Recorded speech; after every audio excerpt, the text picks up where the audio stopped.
formerly known as JCGSM. CGMI was founded on November 10, 20. Very humble beginning. The first fellowship gathering was held under the bridge near the Mall of Emirates.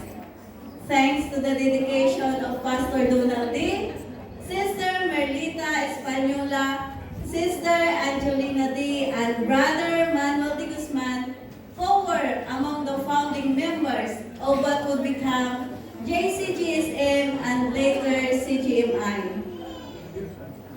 They were joined by four loyal supporters, Brother Don Carlo Pica Rodriguez, Sister Melanie Lupines, Sister Yolanda Baldemar, and Sister Mercedita Tanalion. Just a week later, on November 17, 2017, the fellowship grew to 12 attendees, still meeting under the bridge. By God's grace and the hard work and commitment of the founding leaders, after just 1 month of services, JCGSM moved to the Abidos Hotel, where we welcomed 40 attendees for our fifth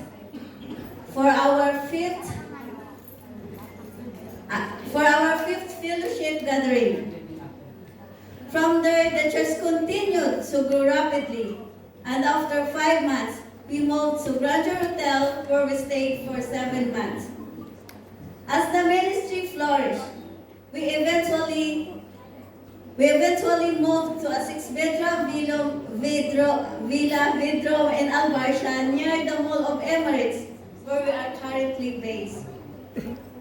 In 2020, the ministry was officially renamed Christ Gospel Ministry International, marking a new chapter in our journey. Through the dedication and perseverance of our leaders, pastors, elders, and members, CGMI has grown spiritually vibrant and thriving church. Today, we have regular Saturday and Sunday services, along with 6 active cell groups with a growing number of regular attendees. And today, as we gather to celebrate the goodness and faithfulness of God, we commemorate 7 years of His provision, guidance, and blessings upon CGMI.